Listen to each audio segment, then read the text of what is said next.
Yep, go live. Yep, Tonic trouble. Confirm and go live.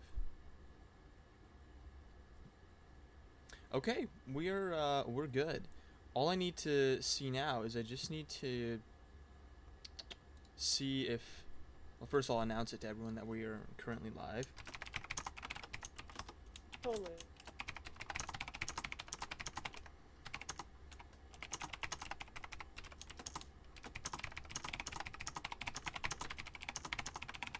Okay, and hopefully we get someone in here and we get someone in chat. VL, welcome, welcome. How are you, man? I'm doing awesome. It's really good to be here, and Oh, I'm really looking forward to this. right, Star, I should tell you. We have a chat. You can't see it, but there is a chat currently, and I actually was talking to VL right there, who is in our chat. So don't worry. Like, I'm gonna introduce you real soon. I'll introduce you now. I mean, actually, wait. Sure. Should we?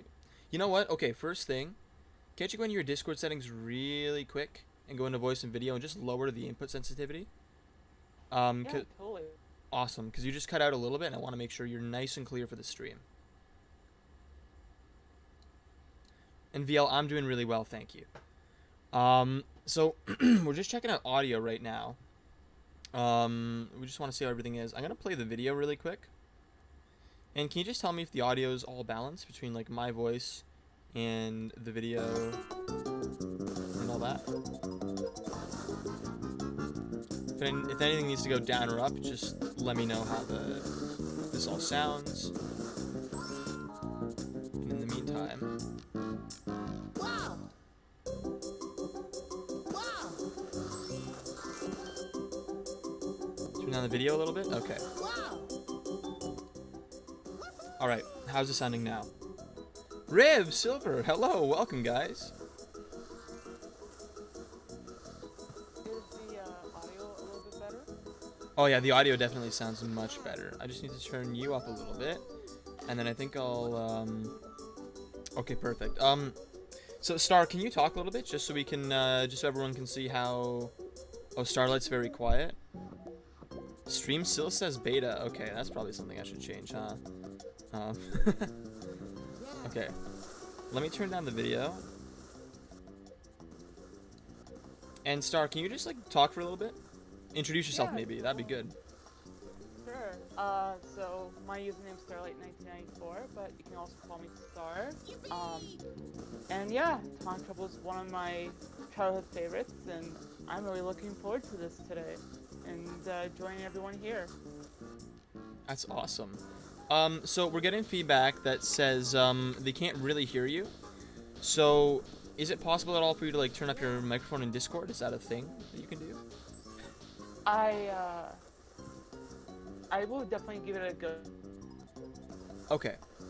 Awesome. So okay. They say it's getting a little better. I just fiddled with some settings and they say it's getting a little better. Maybe I'll turn down my mic a little bit. It might be a little bit of a quieter stream today just so we can balance the audio.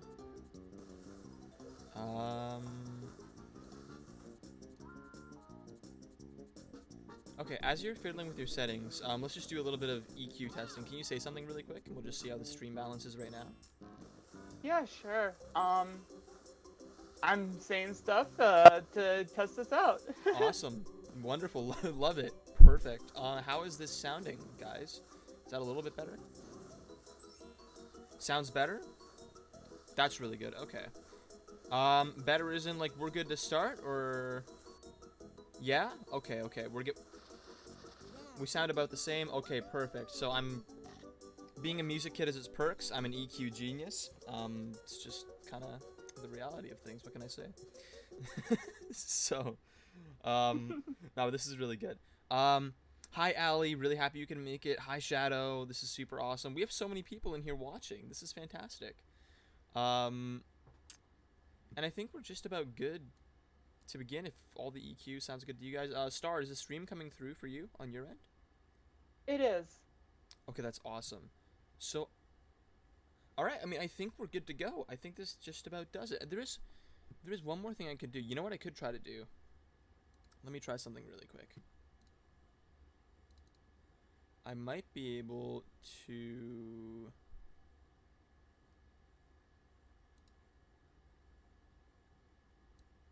It makes me log in. Okay. Yeah, and then never mind. We're just gonna remove that. Yeah, I'm sure I want to remove that. Oh, Ali, that's awesome. Okay. So we have people who are coming in at all times of day right here. We have a lot of European people. We have one of my friends, who's opening for work right now. It's really cool. And she's popping in to check out the stream, all that stuff. So we got an audience, and I think we're just about ready to begin this thing. So, why don't we run through those intros again really quick, and we'll explain what we're doing too. Totally. You want to go first? Yeah, sure, I'll go first. So, hi everyone. Most of you guys know me. In case you don't, my name is Venerable. I'm a Tonic Trouble 64 100% runner. I used to say I'm the world record holder, but we're gathered here for a very special reason today. That's no longer entirely true. This stream is coming from my broadcast, but I'm sharing the stage here with a really special new guest who's made a big splash on the scene, first time here, and she's going to share with us her new 100% world record in Tonic Trouble 64. Star, please, introduce yourself. Sure. So I go by Starlight1994, but you can also call me Star. Tonic Trouble is one of my favorite games growing up. And it's kind of funny. I wasn't expecting to get the world record at this point. I was just practicing like segment runs, and yeah, it just turned out the way it did. And I'm really proud and very happy to be joining all of you today. That's fantastic. Star, how long have you been running Tonic Trouble? Good question. It's a bit of a weird one. As a little kid, I would always try to go as fast as possible, because I just love this game so much. But specifically, like grinding and getting it down to where I have it, it's only been about a month or so. But I have done some speedrunning before. So yeah, it's been a bit of an interesting journey in that regard. Okay, awesome. Wow, that's very impressive. Only a month in and already. I should say, by the way, this isn't a world record by a small margin. Star completely smoked my time. It was a 5 minute burnout, which was ridiculous. It's really cool to hear that you have this kind of story with it because I was very similar when I was a kid. I must have played through Tonic Trouble at least casually like 20 times fully, and I got into speedrunning to kind of continue loving the game in a new way, and ended up beating Osukuri's record by a few seconds by accident, but it wasn't official. So I went and did an official run, and I ended up beating his time by about 4 or 5 minutes too, I believe, after only like a month of running. And now you're coming here and beating me by like the same amount. It's so cool how this continuity is working out. And yeah, at first I was kind of like, oh man, like this sucks. I'm not the world record holder. And then I watched a little tiny bit of your run just to see what was going on, and I was like, okay, no, this is legit. So now I'm just super excited. Like, I'm stoked. I'm so happy I finally got completely demolished in Tonic Trouble 64 100%. And I'm super excited to be reacting to this run. I should explain what we're doing. Star obviously did the run. She's going to be commentating over what she did, why she did it, all that stuff, which is very exciting. Because this run doesn't actually have commentary yet. And I have not seen this yet. I've seen small snippets. Mostly just like the super red skip and like a little bit of ski slope. That's all I know. So I'm gonna be reacting to this live, from the perspective of the previous world record holder, and I'd love to see where 5 minutes came from. This is gonna be really, really exciting. Star, are you good to go? I am. I am ready if you are. All right, awesome. Then let's get right into the run.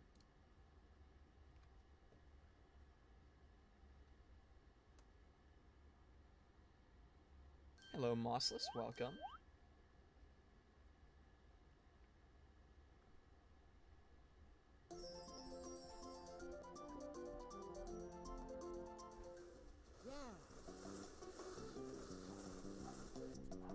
Something I just want to mention offhandedly, real quick. I was talking to Venerable just the day before I did this run, asking how can I do better in ski slope. Like, yeah, my times are good, but how can I do it better? And I cut off a couple of seconds on both runs, but I have practiced since then. I can probably cut my time down by another second in each go around. So. Yeah, definitely ski slope is definitely one of the more difficult things for me because it's only twice in the game where you're actually doing this mechanic. So I find it really interesting of the kind of start they did for this game. It's very peculiar. It is totally unlike most of the rest of the game, except for the magic mushroom slide, which we'll see later, of course. But yeah, the ski slope's a tricky thing to optimize because these mechanics don't exist anywhere else. But I love the way you open ski slope, and so far everything else looks good too.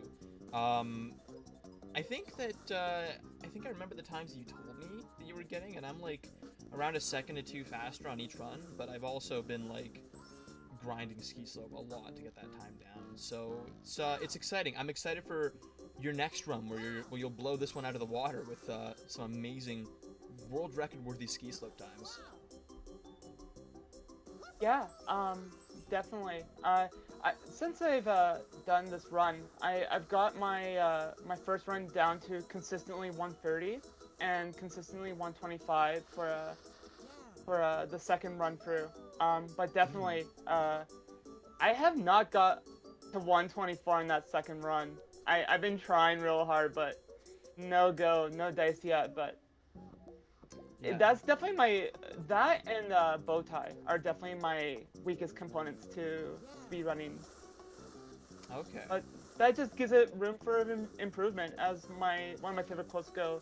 The moment you start getting comfortable is the moment you stop getting better. That's so true. It is so completely true. I am at like 124 at best on my second run, and I think I've hit 127s on my first run before, and that's like kind of the best I can do. But that's not consistent. I'm usually more in like the 125 to 130 run one range on the first one, and like 125ish on the second one. So we're about on par actually, which is super exciting. And just for the fans here, we discussed this a little bit in the Discord. By the way, I'll plug that in the description of this video if that ever goes up. I will go up. But yeah, to kind of optimize your speed on the ski slope, what we think is best right now is to try to stay on the ground as much as possible. So whenever you kind of bump off the ground, you are losing speed. And that is, as runners, what we try to minimize so we can get through this level as fast as possible. Also, right here, getting this boost really optimal requires like really like minuscule like left-right taps at like specific times, which I'll be happy to tell you about more later on if you want, because they're kind of like, they're weird, but you can get that lower and like faster. I didn't know that. Well, that is good to know. I'm excited to hear about that. Yeah, it's just like basically like right when you start, you kind of like have to I believe you tap very slightly left, like about a second after you start moving, and then very slightly right again, and you can actually like slide off the ramp without ever touching the boost, but it still boosts you, and you boost really low. It's interesting, but it is optimal. Oh, good jump.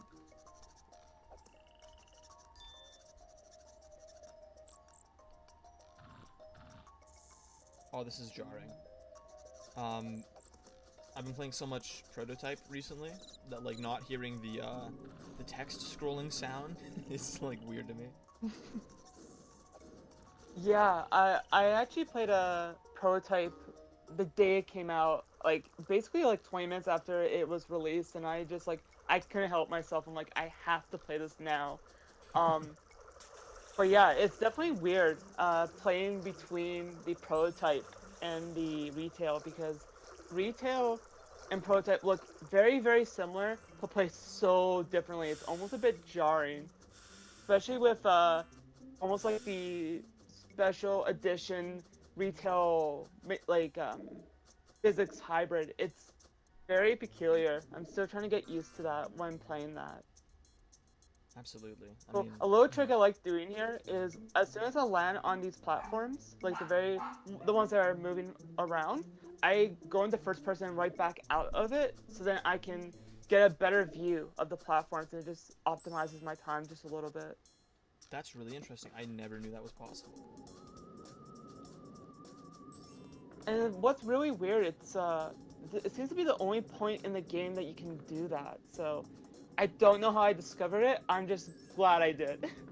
I'm gonna have to start implementing that. That is That's a lifesaver, because getting those like optimal jumps onto those stationary platforms off the moving ones is like, you know, it adds up if you can do that kind of stuff over the course of, you know, the entire run. So that's really cool. By the way, I was gonna ask you about something. Can you explain, just as we're going through, like maybe for some new viewers who might be looking at this, hoping to get into Tonic Trouble, just kind of the little things that you're doing as well? Like I noticed you're jumping into certain collectibles, like that first thermometer, for example, to collect it. What is that all about? So the very first thermometer in Doc's Cave specifically is that when you run into it normally, XYZ, the newspaper guy, will basically give you like a text box, and you can't move while that's happening. And to optimize your time just ever so slightly, if you jump into that very first thermometer, basically you can get like a little bit of momentum and actually save a little bit of time in that way. So it's just a small optimization. Awesome. And similarly for the first antidote in the game that you can collect on foot at the entrance of Doc's Cave, just before you go in. If you actually don't collect that, there's a special text box that appears for Asian XYZ. Also, we're gonna say this differently because I'm in Canada, and I think you're in the US. No, I'm actually in Canada too. So, Really? I just say it differently. Yeah. Okay. Well, let me put it this way. Colors is spelled COLOURS in the US, but or in Canada, pardon me, and in the US is COLORS. I just do things a little more American-like, I guess, in that regard when it comes to spelling and pronunciations. That's fair. A lot of Canadians do. So we're getting some different views of Canada here. Tastes of different parts of the country, which is just splendid. But in any case, newspaper guy. Is something we can agree on. A newspaper guy would have talked to you if you collected that first antidote on foot. Also, this is... Oh, that was so close. You almost got first cycle there. That's really hard. I have done it a couple of times, but yeah, it's difficult to get it. Very. You have to be so fast. You have to like, really have optimal movement in this room. But yeah, anyway, skipping the first antidote on foot, you skip a text box that would stop you for like 5 seconds or some crazy amount of time like that. So good that you skipped that. And this room otherwise was like really clean. Almost got past that flame spitter, which is really good. That's so difficult.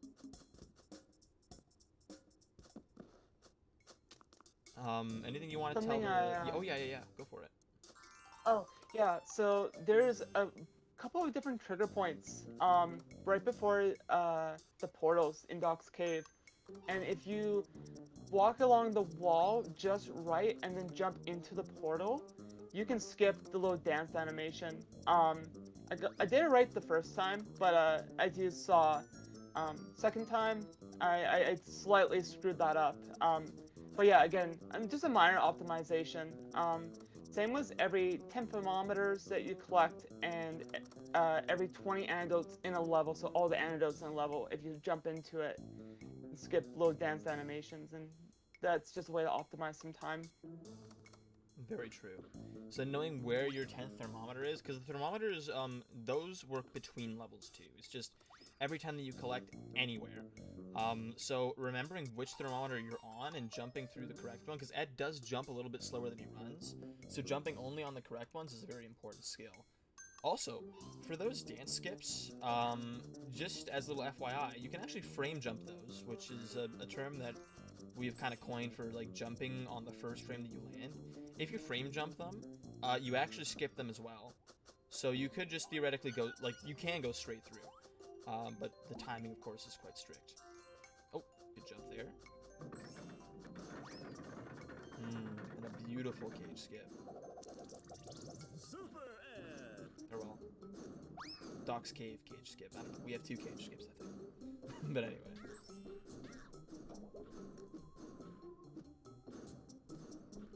So my little trick here, and I didn't quite do it, but the idea is to get the suitcase robot in the corner of the door, so it actually he stays there. But unfortunately, he slipped out of my reach there. But definitely that's one way of keeping him in there, and that just saves a little bit of time as well. he's slippery. Like, if you don't run this game, if you ever tried killing Robo's suitcase before, he'll be, like, stuck in a wall perfectly, and then he'll randomly just, like, pop out of the wall and start booking it, and you can't catch him if he starts running across the room. So, it's a fine art, for sure. Also, hello Mata, welcome to the stream. I got a few friends of mine here, which is super exciting. Well, to all Venerable's friends, thank you for joining us today. It's good that you could be here. Good jump there. That jump, that skips a little, like, little text box, well, a few text boxes that the doc will give you, so you're saving, like, many seconds by jumping right there and getting away from him before he has the chance to chat your ear off there.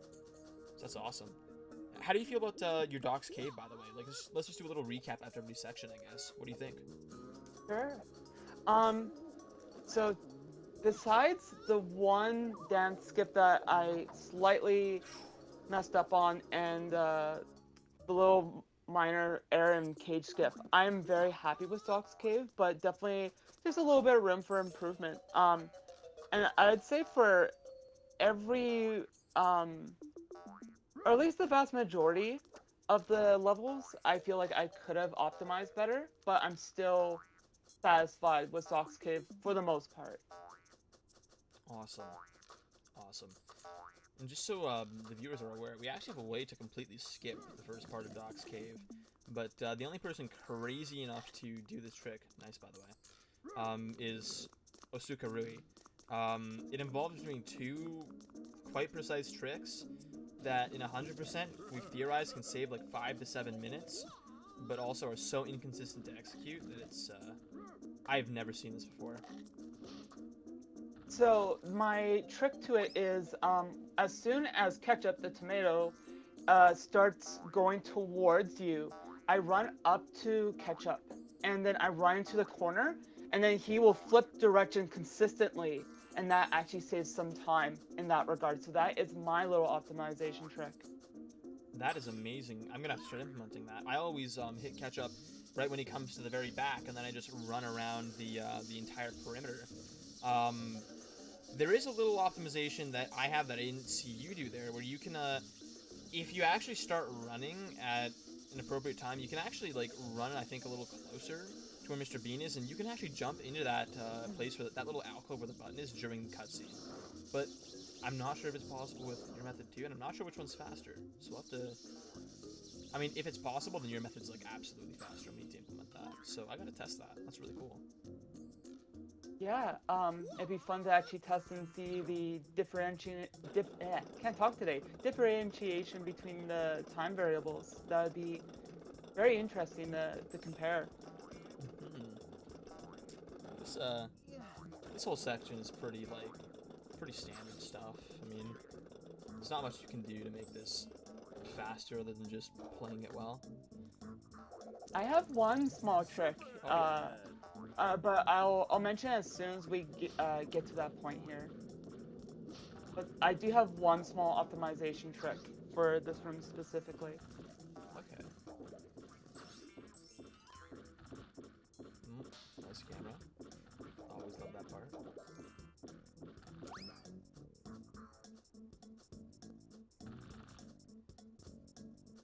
As an aside, isn't it nice to be able to jump up those stairs in N64 retail without having to stress about every single jump? Yes, indeed. So, my little trick here is just as soon as the wall turns, I just pull out my pogo stick and I just jump right there. And the camera can be a little wonky there, but it really helps with because that device is really slow. So I love to kind of be on that as low as possible. And that's a really good, little optimizations like that are exactly what this game needs. So I'm going to say exciting for everything because I'm nerding out about this, but that is super exciting. I'm really excited to try that out. Also, that little propeller spinning thing, it's possible to actually get on the first propeller blade, like right when you get into the room. Like, you don't have to wait for the second one to come around, but it's like, you kind of have to run at it with blind faith because the camera sort of doesn't cooperate until it's like too late to stop. So That's very scary, and nobody really does it yet, but it is possible. Ooh. I have done it a couple of times. The difficulty is once you get on it, it's really difficult to collect everything consistently without wasting time. Yeah. Because you're in a weird part of its cycle. Yeah, absolutely. You have to like run at the first antidote after you get on the propeller too. It's like there's a lot of movement very fast. So maybe something we'll look at in the far future. 'Cause it's only like a 2-second time save or something. But that room was really good. That carrot skip. You have to ledge grab for that and get up during your ledge grab so it gets a little bit more height so you can grab that ledge there. And that's not easy to do first time. It was really impressive. I have a little trick with that as well. The second tile is basically the sweet spot, especially if you can get as close to the very edge of that second tile as possible. Well, but not being on the first tile at the far end there. But easier said than done.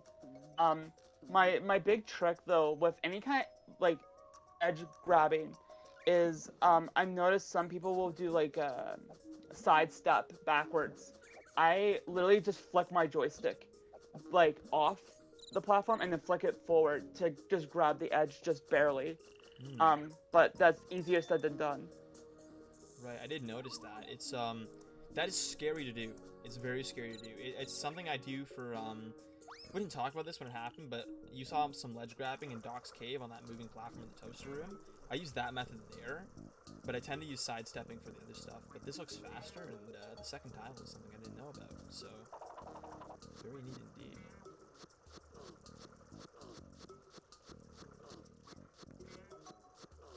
Yeah, specifically with ledge grabbing. I have played through this game on N64 trying to do speedrun strats.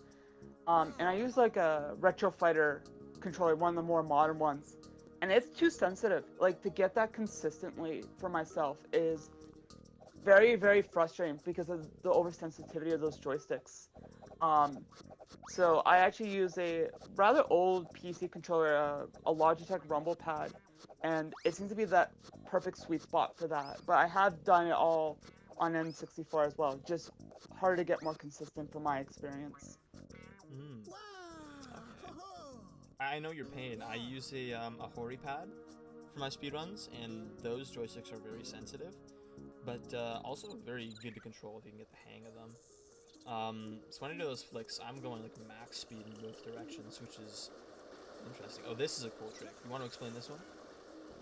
Yeah, sure. So the idea here is it's called Early Canyon, and the idea is to get on the edge, take out your blowpipe, and just make sure that your shadow completely disappears, and then line up in first person with those two dots as the sweep point.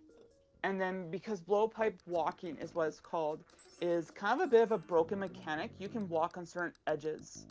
So yeah, it saves about 7 minutes versus if you were to just play the game normally. Especially when you're doing 100%, it saves a lot of time. Looks like you got that whirlwind at the start of the canyon, which is unfortunate. I think so. Yeah. Like I mentioned earlier, flying is not my forte in this game. But it just gives me an opportunity to improve more. So definitely, I'm starting to as I'm speedrunning this game more and more, I'm actually appreciating like ski slope and canyon. It just makes it a lot more of an interesting experience to just kind of keep pushing yourself. And that's kind of the joy of speedrunning is not knowing where you need to improve on and then kind of get a feel for different things. So definitely it's really good for me, honestly. It really helps with like even my mental health specifically, just of like keeping myself calm and anxiety. It's been really healthy in that regard. So I definitely want to push this even further with just my ability to do ski slope and canyon more efficiently. I fully agree. Like, being able to put your focus into something in a really positive way is something that for me is just so placating. I love running this game for that reason. Except North Plain. I wish North Plain wasn't in this run. But we'll get to that soon enough. Otherwise, for being one of your worst sections, this is still looking really solid. Yeah, the movement's really good. You caught a wall there earlier, which was unfortunate, but otherwise, this looks really sound. And you can actually make this jump in this version of the game, which is nice. In Prototype, that's like ridiculous. Yeah, definitely with when you're doing bow tie or bow tie flying, the big thing for me is and really for any speedrunner of this game is definitely try not to switch between running and gliding as much as possible. Because it definitely like the little animations take up a lot of time. They do. And just for anyone wondering, we do believe currently, we haven't actually like really tested this because we just don't have enough time, I guess. We are a small running community, but we do believe gliding is pretty much faster in all cases. If you can glide over running, unless you have like literally no height. So, always a good thing to keep in mind. You didn't get the weird camera here, which is good. If you activate your bow tie too soon coming out of that ceiling, you can actually just get like the camera stuck in this weird overhead view, and it's just does not help. This room was very fast, actually.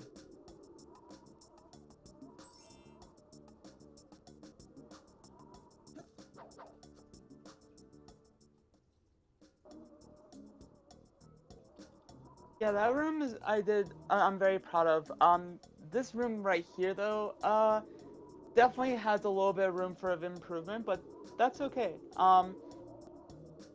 Definitely with the guards that shoot you, they can be a bit of a pain. I've run into a couple of different times where they just hit me and I miss the tornado there, and so definitely that's the one part I'm like, okay, well, that's a way to improve that a little bit more for next time.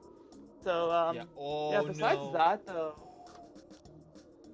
yeah, Oh. I just miss it. I'm like, don't fall in the lava, no. My God, I had a heart attack for you. That was crazy. But same. I'm just glad I didn't fall in the lava and had to start the room all over. So it could have been a lot worse. Yeah, absolutely. That like this room aside, this canyon was really good. I'm interested to see how the second run goes.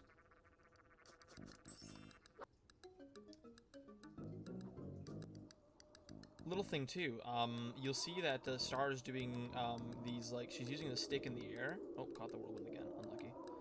But Star is using the stick in the air as she's falling, and this is because that actually speeds up your falling momentum, so you can actually get through that like little hole and start flying sooner, which is a cool little optimization. Yeah, and it's very useful in any situation where you have to fall from a great height. It saves quite a bit of time actually, because if you're just falling down normally, for whatever reason, Ed falls a lot slower, so it's very beneficial. Absolutely. So, I forget what my like best ever canyon time is. I believe it was like a 2:32 or 2:31 or something. I think canyon is probably one of my strongest levels at the moment.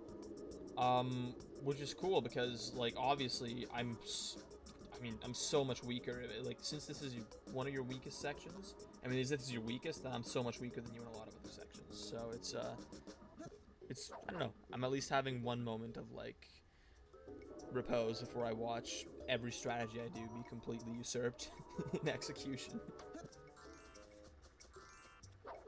Yeah, my best time so far in Canyon for the second round is 2 minutes and 40. So definitely a little bit slower. But definitely I remember watching your world record run. You got 2:35, and I'm still having a hard time catching up to that. So definitely an opportunity for me to improve some of my strategies in that regard. Yeah, it's tough because like there's no like even if you feel like you're doing the same thing in Canyon, sometimes you just end up with different times for different rooms, and that's just the result of us, I guess, not understanding the flying mechanics well enough yet.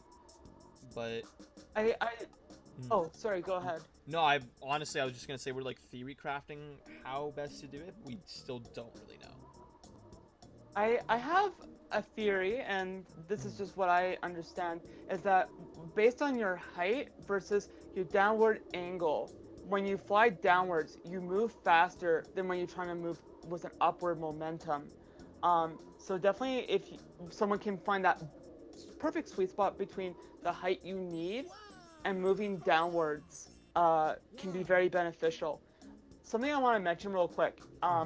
There's a skip here for it's called Dance Skip 2 for Canyon, and I didn't do it here specifically because I have a very unique method. But there, just to kind of explain it without a visual representation, is that there right before Ed drops to kind of do that little dance animation, you can actually walk along the edging of that platform. And what I've noticed is if you run against right to the far left of the wall and do very, very specific jumps, you can get a consistent um, canyon skip in that regard. But I'm still optimizing it, and maybe one of these days I'll do like a little quick recording just to give a representation of how that is done. Because I know otherwise you're kind of doing a little more of guesswork. But I like to have like a very much a setup strat. Yeah, that would be actually really good. The way we do it right now is like 4 frame perfect jumps, and you have to like maneuver them exactly right so that you land in just the sweet spot near the portal. If not, you can completely end your run or just miss the skip, and then you wasted time. It's quite a mess. So that'll be interesting to see, and we'll add it to the dock. Which, by the way, for any new runners looking to get into Tonic 64 speedrunning, as you can hear from our commentary, this game is so far from optimized. And we're always working to optimize it. And we have a compilation list of like all of our tricks and skips and stuff like that in this big compendium. It's still in progress at the time of streaming here, but I'll put a link to that in the video description, and otherwise you can find it on the Tonic 64, well, Tonic Trouble in general Discord. So that'll always be fun, and I'm looking forward to adding your method for doing that dance skip to our document. This is a dangerous Yeah, room. Oh, sorry. Go for it. yeah, this room. Yeah, it's all good. Yeah, I look forward to sharing that sooner rather than later. So, I have grinded it quite a few times, but my difficulty is if I don't get it truly down to like a perfect method, I could theoretically over jump it and kill my run. Because if you jump in the portal the wrong way, you don't collect the antidotes, and then, well, your 100% speedrun's basically over, and you have to start all over. So that's why I still want to get that a little more optimized before implementing that in a full-on speedrun. Right. Same problem with the current method. If you overshoot, not only do you not collect the 5 antidotes, but I believe that even if you go through the canyon again, they are actually, I'm not sure about that. I'm going to fact check that. I know, though, that if you do get the dance skip, you're awarded the 5 antidotes in sequence as you leave. And if you press B to like, cancel the animation before you get the 5th one, you don't actually like, get it at all. And you can never get that back. So, there's a lot of ways that you can just completely kill your run doing that trick, but it's so cool.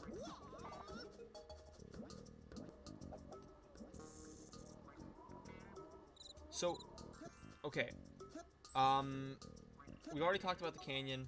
That was a pretty flawless Veg HQ2. And now we're heading to North Plain. What do you think about North Plain? As you mentioned, I know you don't care for it. It's as for speedrunning, it's one of my favorite levels to do. This is close to optimal, I think, for North Plain, except for a couple of spots that I will mention when we get there. but overall, I really enjoy it quite a bit. Okay. Very cool. I'm looking forward to this because I have a special place in my heart where I store all of my hatred for North Plain. I don't like this level at all. And most of that, well, there's a few reasons for that. But one of them is Super Ed Skip, which I did spoil for myself, but I'll keep quiet about that till we get there. And I've been neglecting the stream chat because I've been so into this. So while we're walking up this pathway here, by the way, you can never get there if you didn't do Canyon early and get that bow tie. But let's read some stuff really quick. So faster route would probably go to Canyon after dock then. Yeah, makes sense. We're getting some encouraging stuff in the chat. Silver Spade suggested we do a relay race, which someone else said that they would watch, and I think that'd be pretty fun, actually. We should talk about that. I'd be really down for that. Yeah, it'd be great. I mean, we should get Osu in it as well. Finally get him out of retirement. That'd be cool, a three-way race. I'd be so down for that. Oh, something I want to mention real quick. Yeah. There is a trick here called duck skip, where if you fly through the tornado there in such a certain way and through the platform, you can do what is called ghost flight, where you basically lose collision, but you can fly through certain things. I didn't do it in this run, but since then I've been able to do that in this level consistently, and actually I'm planning on implementing that, and it actually saves a little bit of time. So just another small optimization I'm planning on using in the future, and it's actually beneficial for the 100%, surprisingly. So I've looked into that since the speedrun. Very cool, okay. Awesome. And right there you did something called a fade warp, which for the fans, people who don't know, if you're hanging on a platform as it fades away, by the way, I never knew you could Z-tap fly to these. I, for whatever reason, did not think that was possible. I don't know, maybe I never tried, I don't know. But this is one of the reasons I hate North Plain, is this section right here. Because I've always tried to fly under the platforms and rise back up. I thought that was the only way to do it. So I'm just going to start doing this. This is so much better. But fade warping. You hang on a platform while it's disappearing and you ledge climb, you'll be teleported somewhere afterwards. The one in North Plain happens to teleport you straight up, which is perfect for getting enough height to be able to fly around again. So, there you go. Now, this room, I'd love for you to explain your methodology here. Okay, so there's two different ways of getting the propeller in the cage. I do what is considered the quote-unquote old method, and there's a rationale for it.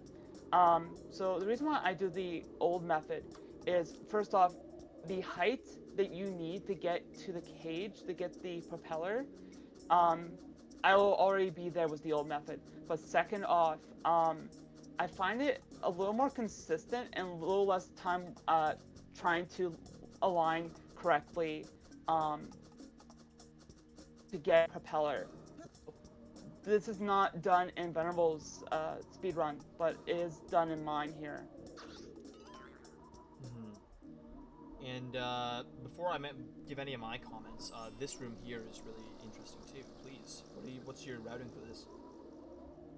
Okay, my routing specifically is to grab the very first propeller on the ground, or on the very first gear, and then it's to get the thermometer, so then I'm not trying to do the ghost flight with that thermometer, and then I do the ghost flight method, and then I go around collecting the antidotes. So trying to spend as little time as possible doing specifically the ghost flight, because if you just start ghost flight in the old method, you can't see Ed until you fly through the cage in a very specific way. So I'm trying to remove variables where that could lead into some problematic time wasters. So that's the rationale there. And right here specifically, for this method, I like to hit the target first and get right into the Thunderbolt specifically, because then that platform's right there and I can just fly off. So that's just another optimization trick I have done. Okay. Cool stuff. if you come at that from the right angle, you can actually hit the target and go under the electricity too. So you don't need to go through the animation. But of course that's an execution thing, and that can be really weird to line up, especially because of where the whirlwinds are. Oh, this is one of the couple things that have contributed to this game.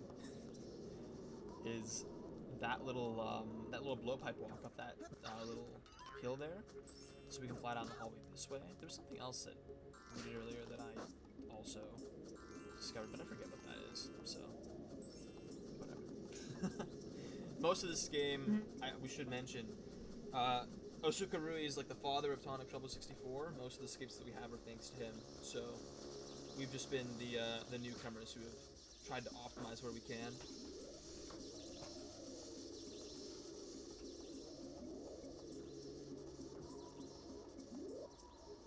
So I kind of screw up on this tornado here. Normally I actually run along that platform where the life is and use that for height. I don't know why I didn't do that, because normally I do it and it's very effective. Just a minor brain fart, I guess, which happens, especially when you're getting kind of antsy doing a speed run. But definitely I prefer doing that because I get consistent height then in that regard, because I feel like sometimes the tornadoes are a little bit unpredictable if you don't slow your speed down enough to go through those tornadoes. Yeah. We have a technique called Z-Wind, or Z-Wind, depending on where you are, what you prefer. It's where if you tap Z just as you're going into a whirlwind, you can even do this without getting any parachute animation, but Ed does activate his parachute, and as long as you're not on the very, very, very edge of the whirlwind. Oh. Oh, that's unfortunate. But if you're not on the very edge of the whirlwind, Ed will just rise right to the top pretty consistently. You do lose your speed, but you do get that consistent height.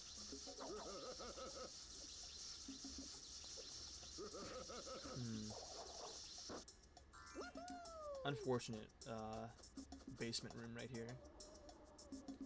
Yeah, definitely. The idea is to be in the air, like in the middle of a jump while you're hitting the enemy so you can skip the animation. But he gave me a little bit of trouble this time around. Yeah, it happens. He's a slippery guy. He's always trying to chase you and back away and stuff like that. Oh wow, this is really fast. You didn't even Oh, you don't even set that up. You just get it. Okay. What I do here is I usually line up on the edge of that platform, and then I press the button, line up on the edge, dip down and get that antidote, and then just fly back over. They're probably, depending on how fast you do the setup might be faster, but this is certainly more consistent.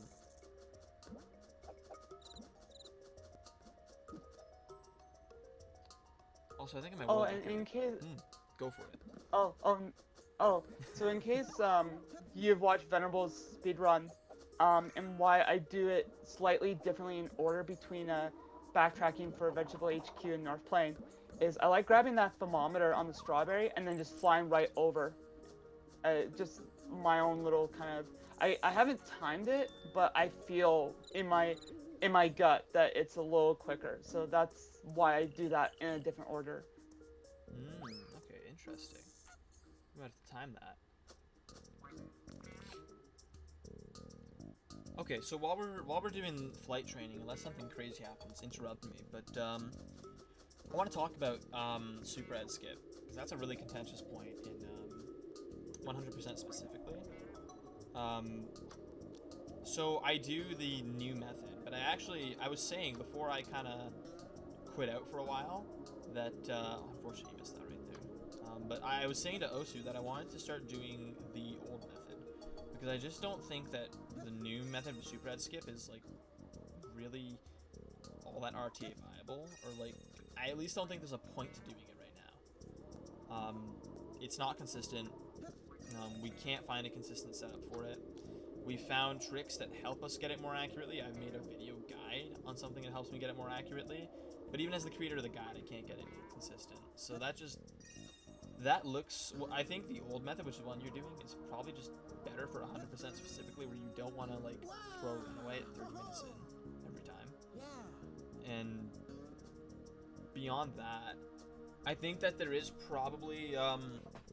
I think that the routing that I do with the Ghost Flight is probably a little quicker, just because, like, being able to get all the antidotes in sort of one flight without having to land and reposition and stuff like that is pretty great if you can pull it off, but that said, I've never actually pulled it off successfully in a run before, so it's...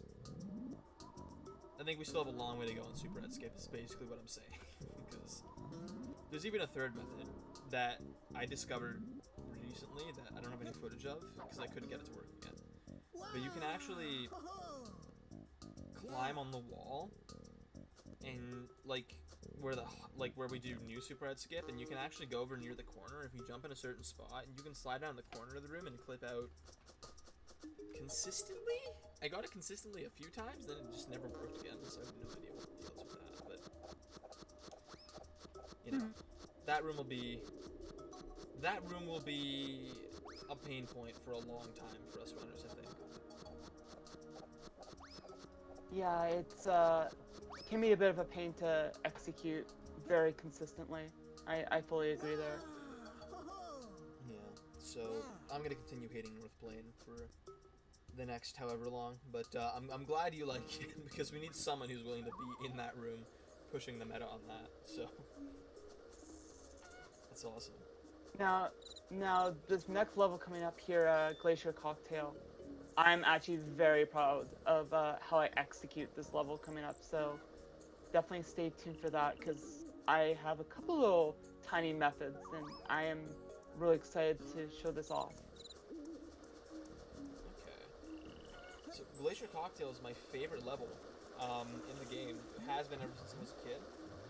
So I'm actually very excited to see what's going to happen here.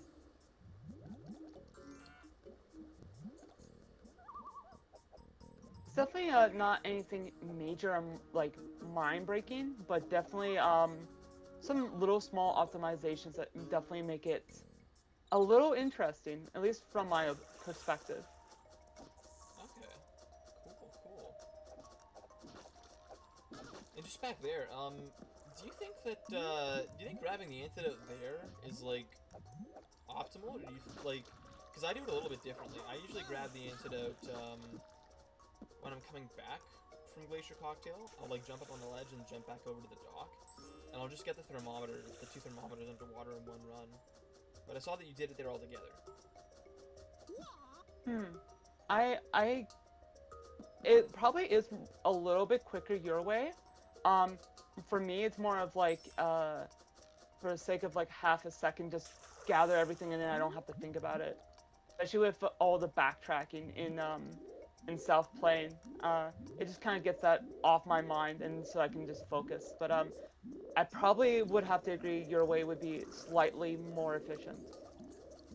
Okay, so it's like I get half a second and you get the benefit of not doing what I do every other run, which is forgetting that antidote. I think there's definitely tangible benefits to both sides. Maybe I should implement your method, because I always forget that thing. It's so bad.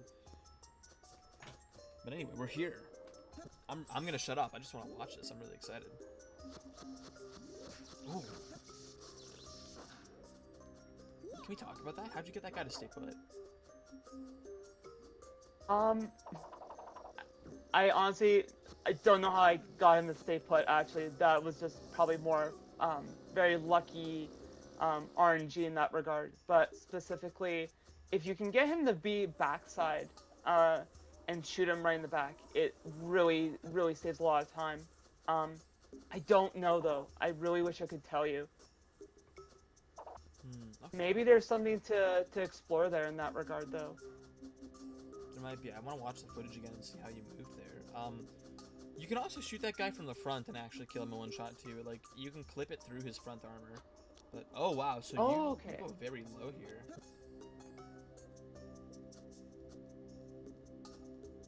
And I also noticed you didn't get that antidote down there too, which I'm interested to see when you pick that up.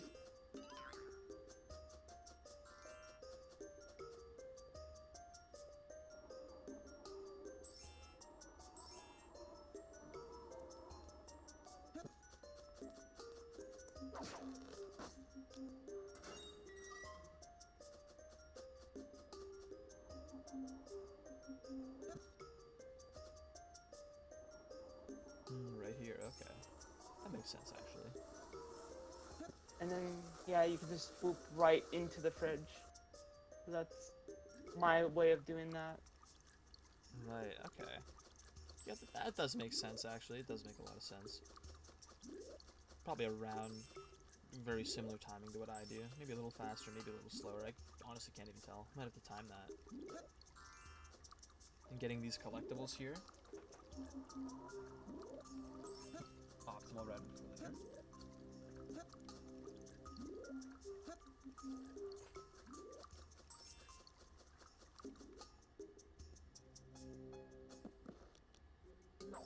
So this room right here, this is the room that I really love doing as a speedrunner. It's very exploitable. Um, so my little tactic, of course, deal with the guard as quickly as possible, and then go right onto, I believe it's called single mount skip.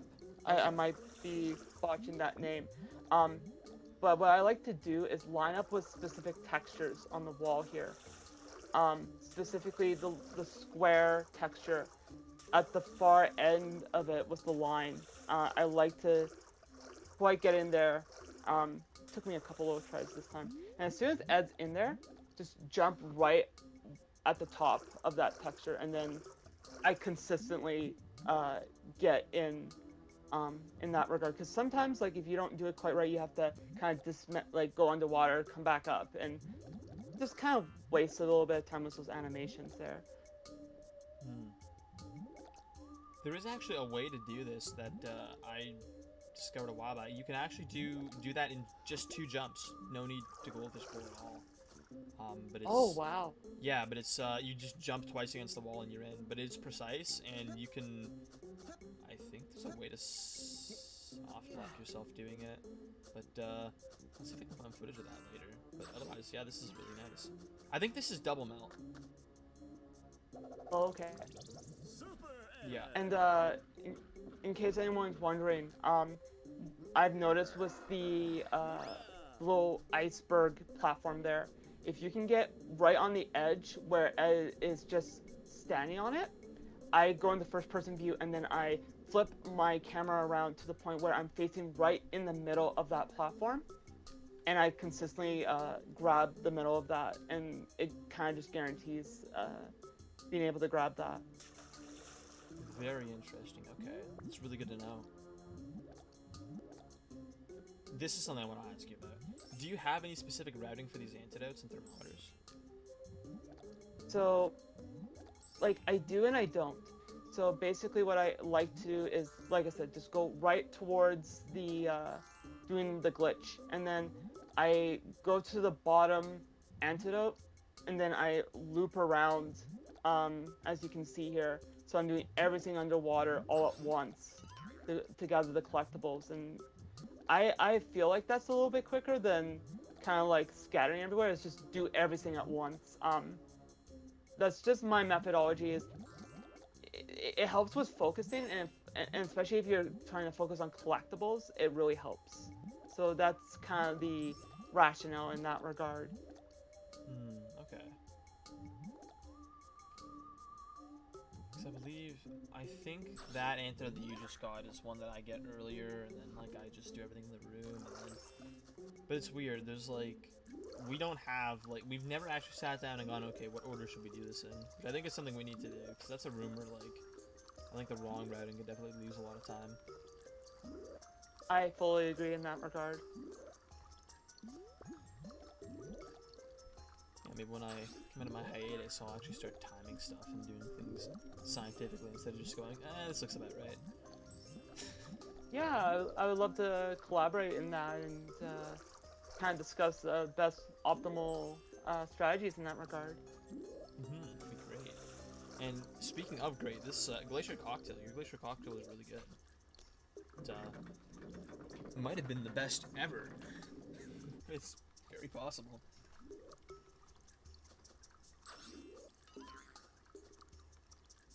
I'm very proud of it. definitely I can't think of a lot of things that I could have done differently in that regard.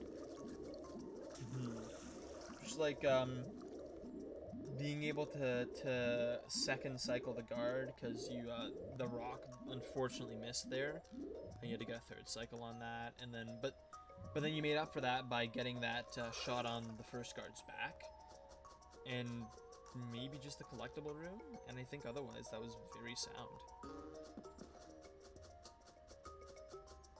But yeah, amazing stuff. I'm really into this. We're about halfway through. So after this we've just got like South Plane Pyramid and Pressure Cooker left, and then the end of the game.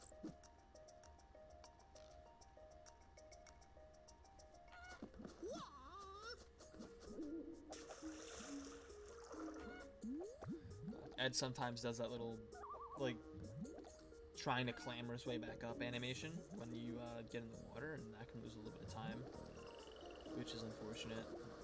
I'm not sure what causes that, to be honest. I think it's just I've noticed it happens in specific places, but I don't know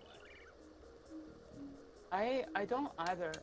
But I know there is a way of doing it, falling in the water in such a way that you can kind of skip that little animation. But I have not found a way either to get that consistent. Yeah, this is a strange thing to do. You can even, you might know about this, but there's even a way to fall into water. Although we haven't found this everywhere, but in a certain way, so that you can instantly activate the goldfish pool. And also, you've gotten that goldfish pool deactivation instantly both times you've done it. That's really good. That's not easy. I found a consistent method that if you are at a 45-degree angle with the slope of the ground, I've gotten consistently by doing that little optimization. Okay. That's good to know. Oh, you can kind of not soft lock you can soft lock this room here if you get hit by the tomato while you're trying to do either this pad or do the rock. You'll just never be able to like use either of those things until you leave the room and come back. So that's something to be careful about for potentially new runners. Don't let that tomato hit you. Just take the hit and keep walking.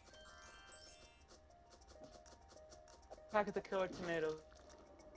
You know, honestly, these things, by the way, fly at you in prototype.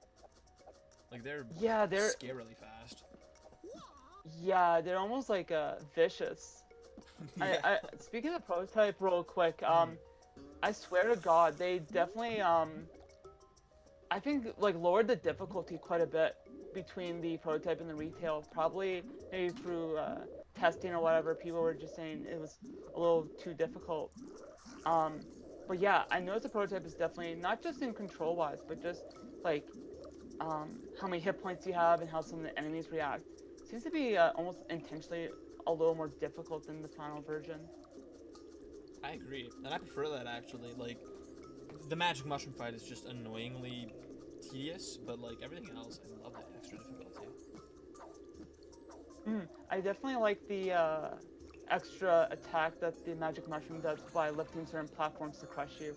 That really messed with me the first time, and from what I saw for a lot of the Tonic Trouble community, they were very surprised by that too. Yeah, it was so cool. It's like some of the stuff they removed from prototype makes no sense to me. Like the final mini boss and stuff like that. But anyway, while we're by the way, nice getting this first try. We still don't know what causes this to work and not work sometimes, but it's just. I have a small hunch that is definitely the distance, from my opinion, that determines if that will, like the distance in your jump will determine if that platform breaks or not. So what I try to do, keyword try, is as soon as I grab the antidote to just jump towards that platform, and that seems to be a little more consistent from my experience. Okay. I might have to try that out, because that jump is just... it's something. I think you put it very nicely there, but yes. Yeah, definitely putting it nicely. It's not a fun moment in the run. That's literally the, okay, do I lose, like, 10 seconds now button. Weird moment. That's what that is. In any case, while we're getting over to Pyramid here, I'm just gonna read the chat really quick because it's got a lot of stuff going on in the chat. Spade actually suggested a relay race earlier where we take turns in like the level segments. Like maybe we could, that'd be kind of cool, like getting everyone's like seeing what everyone's best segment is and then just like teaming up to try to do like the ultimate run. That'd be fun. That would be. A lot of potential. We can talk ideas after the stream in the Discord. Everyone, by the way, please join the Discord if you haven't already. Someone, feel free to paste the invite link in the chat. Go for it. But, let's see. Oh, Spade is, Spade has been, saying a lot of stuff. Spade, I'm really sorry that I haven't seen what you guys have been saying. I've been so engrossed in this run that I'm totally missing stuff here. Oh, thank you for the Discord link. Perfect. Guys, please join in, talk to us. We always love it when you guys show up. Okay, tell me about Pyramid. What is your strategy here? Okay, Pyramid I have a love-hate relationship with. I'll definitely break it down for each part. Definitely with the hand claw, as soon as I can move, run to the X, almost consistently I can just go in first go. Because if you miss that first time that the hand claw goes down, that wastes like, you know, 5 to 10 seconds there. Definitely for this room here, I try to get specifically the little rock there to move the statue. But the problem is sometimes if you're not lined up just right, your blowpipe will come out. So I've learned the hard way, unfortunately.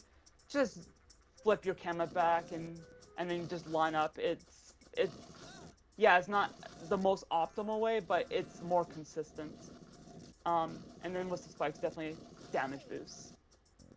Yeah, absolutely. I heard Rib say before that the way that he does that in PC is just like if you completely stop moving before you try to do it, apparently that's supposed to help. Which it actually did work for me in Prototype, but it didn't work, or well, I don't know if it works in retail, so that's something I'll have to try. But so far, this is all like all pretty par for the course, I would say. Just solid so far.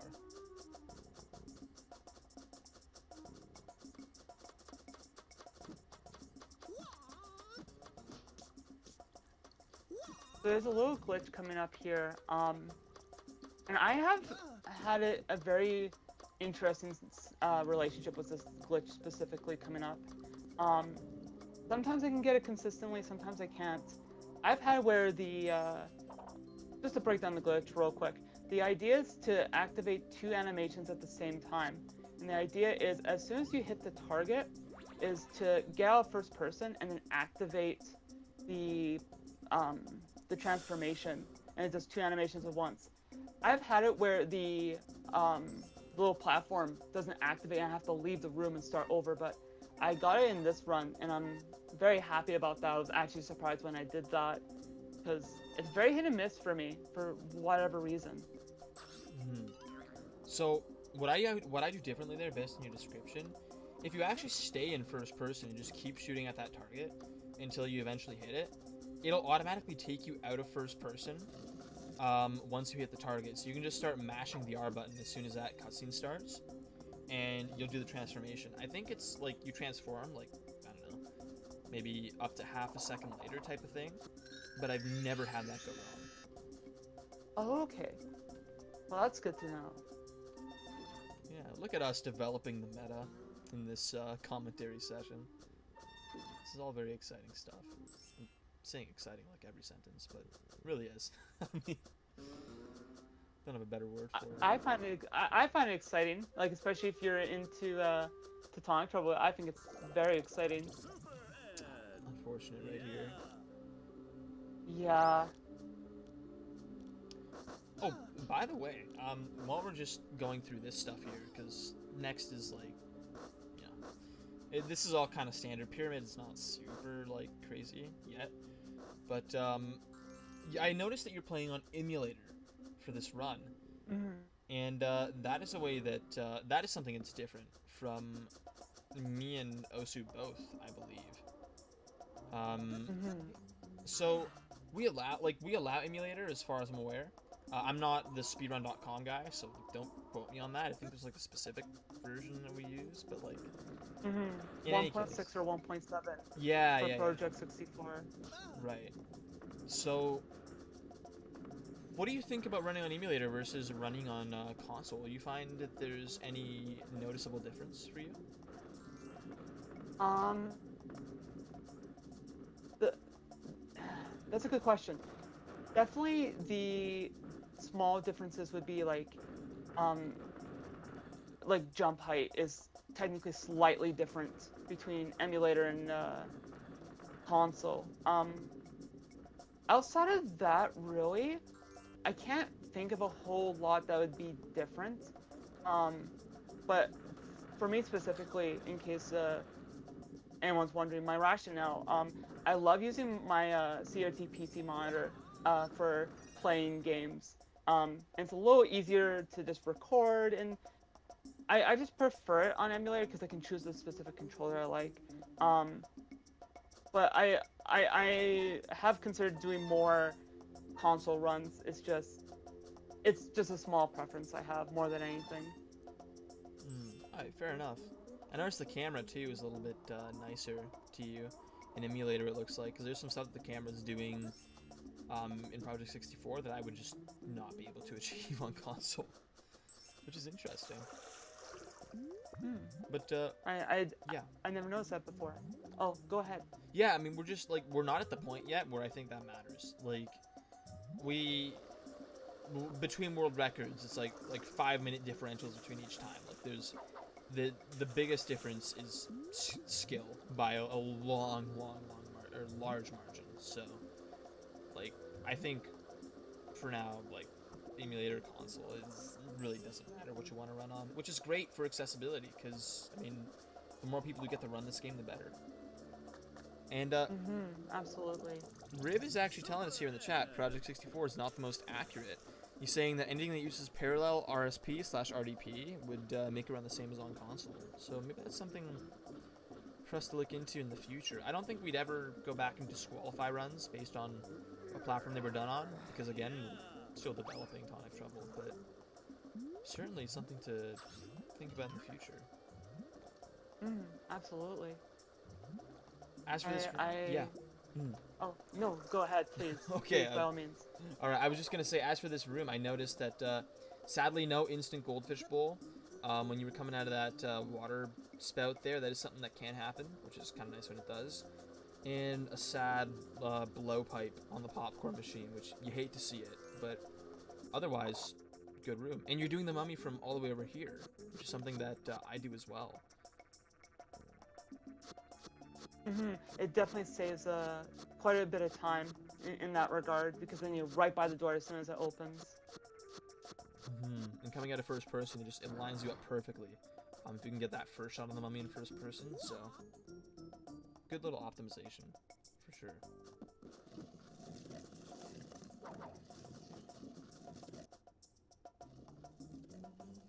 And you walk pretty far forward in this room before triggering this cutscene. I don't know if that's an emulator thing or if that is a console thing. But yeah, I definitely did move further. I have a little strategy for this room, but I didn't quite do it as well executed as I'd like. My little is running towards the mummy as soon as they come, jump over, and hit the mummy towards the opposite tomb, like the tomb on the opposite side of the room. There, because when the camera changes, it's really hard to control Ed effectively, and so that is the little I didn't quite execute just right. Yeah, that is actually a good strategy to help out with this. Two things. First thing is, we're where you trigger the cutscene actually depends on your proximity to the sarcophagus. It doesn't actually depend on how far into the room you walk. Oh. Yeah, so like, I usually walk a little bit left as I'm entering the room, so I like trigger the cutscene a little faster, and the mummy's right in front of me. That can backfire though, because you can just get hit first, and then that's no good. And the second thing is you can actually use Z to get the camera behind yourself, and if you orient the camera with the cutscene, then you actually can move Ed pretty much perfectly. You just have to know where the cutscenes are kind of gonna appear from and angle your own camera to match. So that is a little something that is tricky, and I'm not even 100% sure how to do it all right yet, but that is a thing. So there you go. Definitely an area to be worth exploring. Mm-hmm.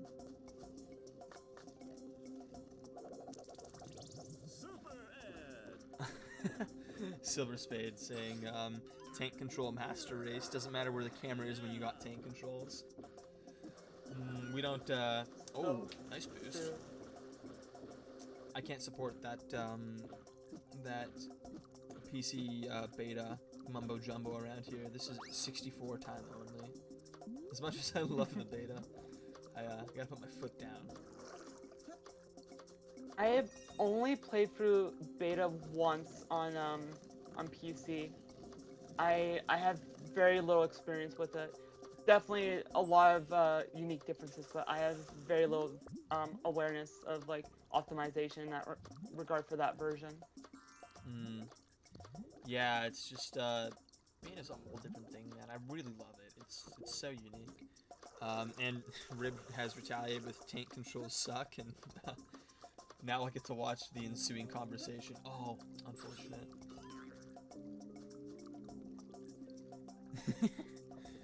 Rib is your arch nemesis, Spade. You're right. You guys are. You guys always have the most fun conversations about the about controls. It's always such a pleasure.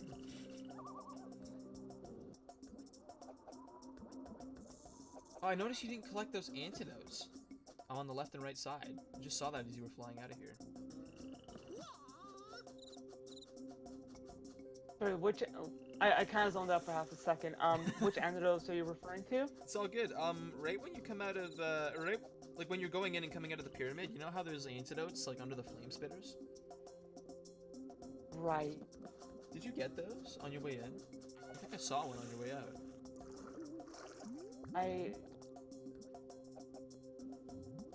Is there one on both sides? Is there? Maybe. I thought it was just the one on the right side. I think I saw that one there as you were flying out. Maybe I'm tripping. You know what? We'll see soon enough because you're going back there. So. Yeah, because I know for a fact I collect 020. Because I double checked everything before I submitted. But I am pretty sure that the antidote is only on the right side. Okay. Yeah, you could be right about that. I do. Yeah, I do. A slight screw up there. Unfortunate. This room is Indeed. tough to do optimally. Takes some precise jumps. And I see you opt for the halfway pogo. I just did not want that to bite me in the ass twice. Yeah, you know what? Fair enough. I go with the Madman's full pogo. I run all the way and jump all the way over that thing, and then pogo into the last room. But that is not consistent. It takes a while to set up, so I don't even know if it's worth it. It'd be worth it, but. So, let's recap Pyramid. How do you think your Pyramid went? Definitely some minor ways of improving it. As you mentioned, definitely with the like the instant dive and whatnot. But overall, I'm pretty happy with it. But definitely some minor improvements can be done with just optimization and whatnot. And I'm very well aware this is far from a perfect run. Just a funny context, actually. I was for anyone that wasn't in the Discord, um, I wasn't planning on running this initially, but I shared my time was originally was 158, and you Venerable encouraged me to like kind of do a run and see where I was, and I'm like, okay. And so this was not actually a planned run initially. It just kind of panned out the way it did. But definitely, I've noticed watching this now. Um, the big skips I got down pretty well. It's all the things in between that I could definitely optimize more. Because I've definitely done more segmented aspects rather than like full-on runs in itself. So definitely some room for growth in that regard. Right, and see that's my weakness compared to you. I don't have those skips down very well because I don't run on emulator, so I do full runs like all the time. That's how I practice, and I really should start practicing segmented. But so my big skips are much less polished, and that costs me a lot of time.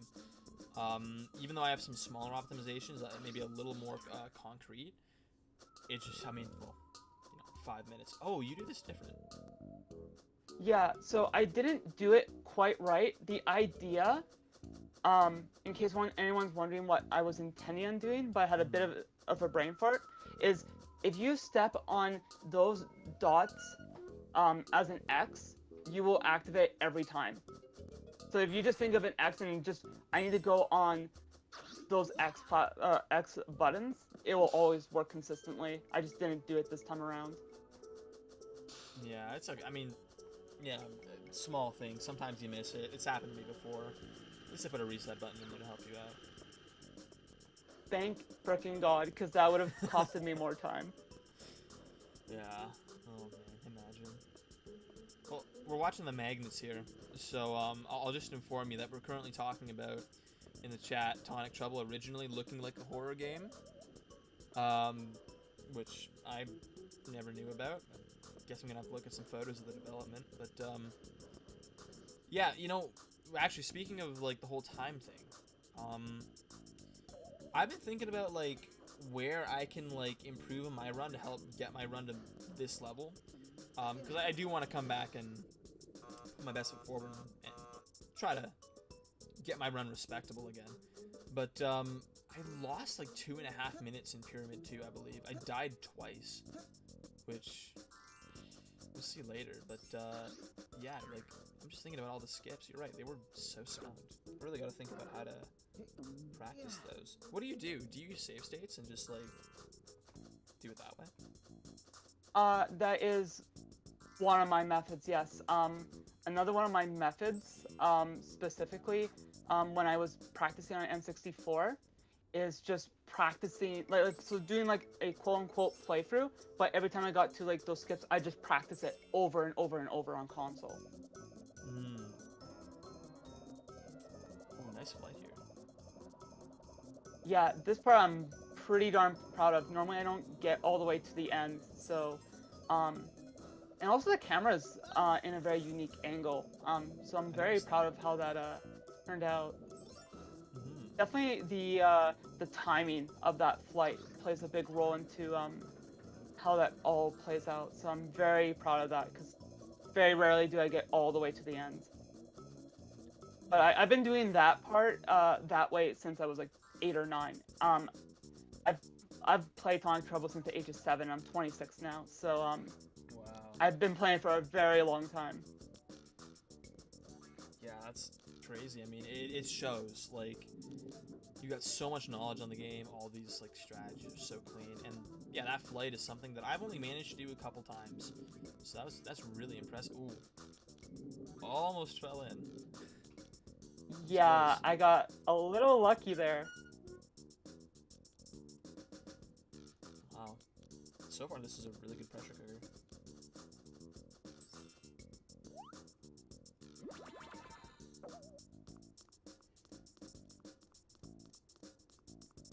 Something to mention very randomly for half a second. Growing up, my first video game console was a N64, and I got that for my 6th birthday. And I got Tonic Trouble a year later for my 7th birthday. And there was like a little independent video store, kind of mom and pop shop kind of thing. And he had a bunch of N64 games, because this is like 2001, 2002. You couldn't go to Walmart and still get N64 games. So I would buy them off him, or my mom would buy them for birthdays and whatnot. But I got to pick it out ahead of time what game I wanted. And that cover art, for whatever reason, that it just really appealed to me, just the complete absurdness of it. So yeah, I have a big love spot for it. But what's really interesting, I don't have many N64 carts. I have an EverDrive. But I was at a pawn shop, and there was a complete in-box copy of Tonic Trouble for $30. I'm like, I have to get this. I don't even care. Like, this is my childhood, and it's complete. And trying to find complete N64 games is quite hard to come by. So, yeah, it's one of the few games that I have for N64 in cart form, and I won't sell it. It's just that special to me. Wow, that's amazing. I wish. I've been like thinking of buying posters and stuff for Tonic Trouble, hanging them up in like my pad here, but like, so what a find, and what a story too. That's really awesome. I actually have a similar one.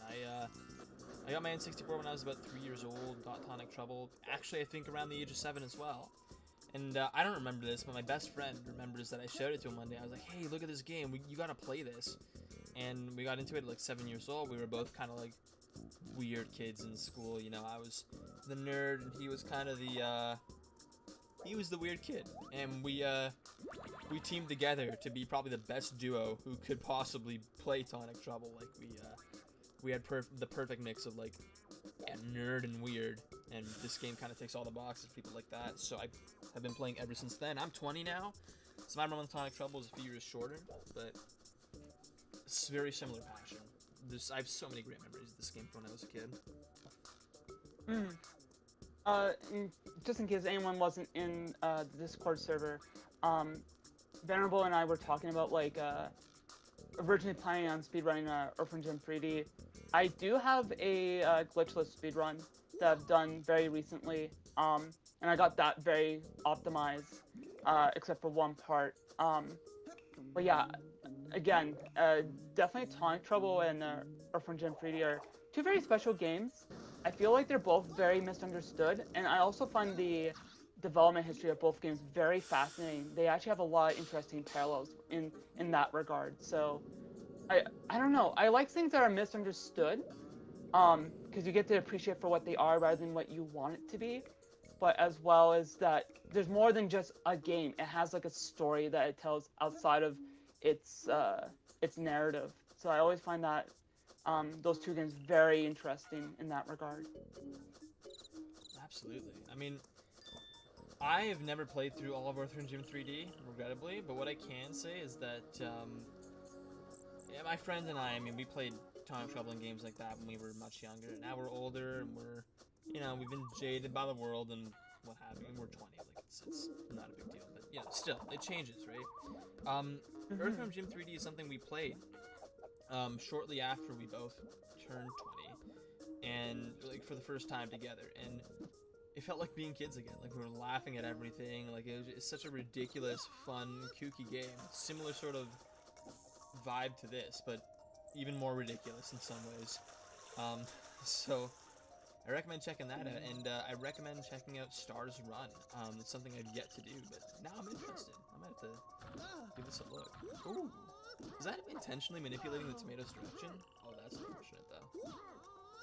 Yeah, it definitely it's intended. But yeah, I didn't quite get the tomato the way I wanted it, but definitely that is a small strat I use for the tomato's direction. Awesome.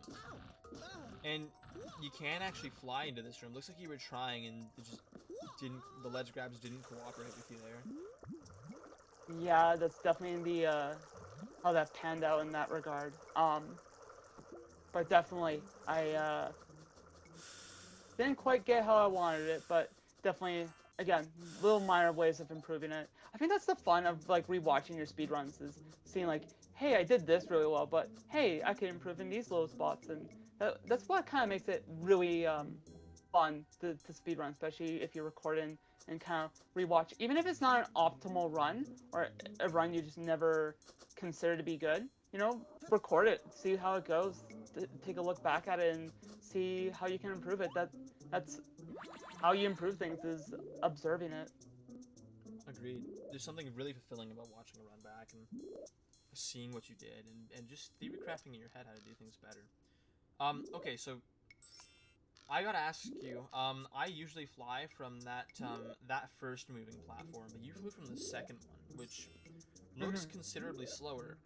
But you have this camera angle, which I've never achieved, and I'm wondering if that's because you go to the second platform. Is it because of emulator, or what happened there?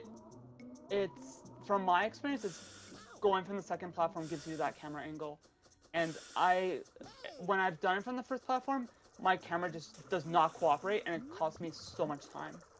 So I purposely do it from the second platform just so I don't get that horrid, like horrific camera angle. It's borderline unusable.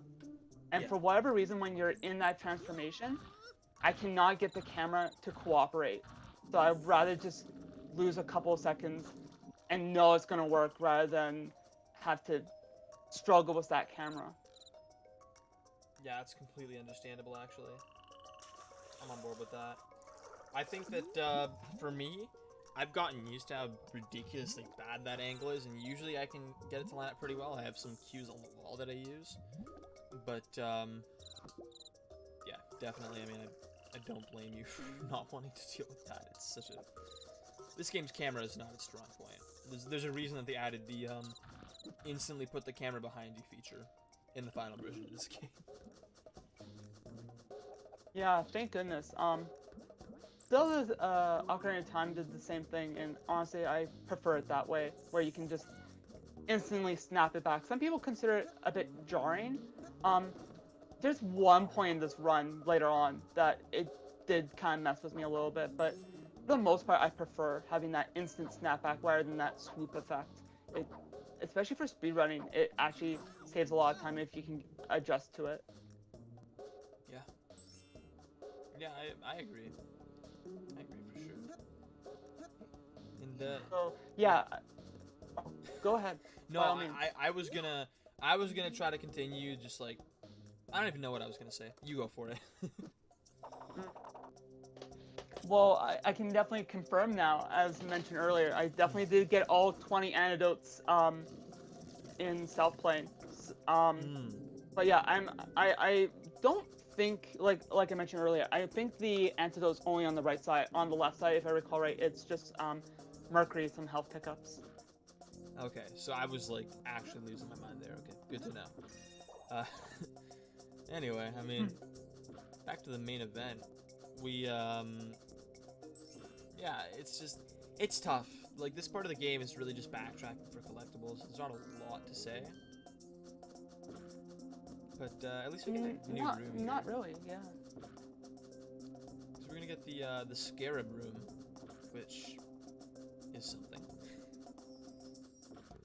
It is a very interesting room. It kind of messed with me when I was a little kid. I could not quite figure out that puzzle. And in case anyone doesn't know, there's a certain, in the room prior, there's actually a, I forget now, it's something you can hit and it'll actually like basically tell you the puzzle and you just have to remember it. I just have played it for this game for so long, I just know the pattern that it asks you. But yeah. So this is, that is a little interesting. You took the death there instead of going back, and I'm not sure which one's faster. I've, like, done some, like, mental math in very big air quotes in my head, and I've surmised they're probably around the same speed, but I don't actually know. If there is a difference, it's so small you would almost need to like do like a very scientific way of measuring it with like a really accurate timer. Yeah, like... This I do a little differently. I hit this little activation pad just so I don't have to go down there later when I come back for that antidote. So that's a little thing that I do. I think I do that as well. But I don't remember. It's been a while. I have to go back and check my world record run. If I don't do it in there, then I think it's because I forgot or something. But Oh, okay. yeah, definitely that is the way to go for sure. And fun fact for all you like people looking at this game going, oh, I want to. Oh, you do this. Okay. I unfortunately missed the antidote. Yeah. So I actually came up on the spot like a strat of going back to get it. That you'll see in just a few seconds, or like in a minute or so here. Okay. I remember I was doing my run, or a run or something, and OC was like, "Why do you do this?" And I was like, "Because it's fast." And he's like, "You know, by the time you do all that parachuting, you probably just might as well use the pogo stick." And I was like, "You know what? Fair enough." And then I did, and as you saw in my world record run, I died in that spot twice. It was like such a huge time loss. Yeah, and unfortunately in this room, if you die in this room, you go all the way back to the very beginning. There's no checkpoints in this room at all. Super unfortunate. Oh, are you gonna do what I think you're gonna do? Okay. I was wondering if you were gonna like, do you like jump backwards or something and like pogo back, or like that would have been kind of hype. But that works out too.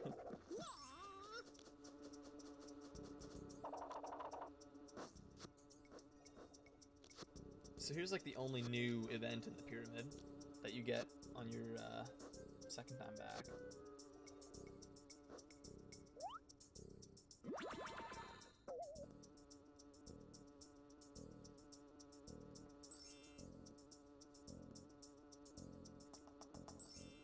So while we're in this room, let's talk about, I guess, just moving forward a little bit. So we're getting close to the end of the run here.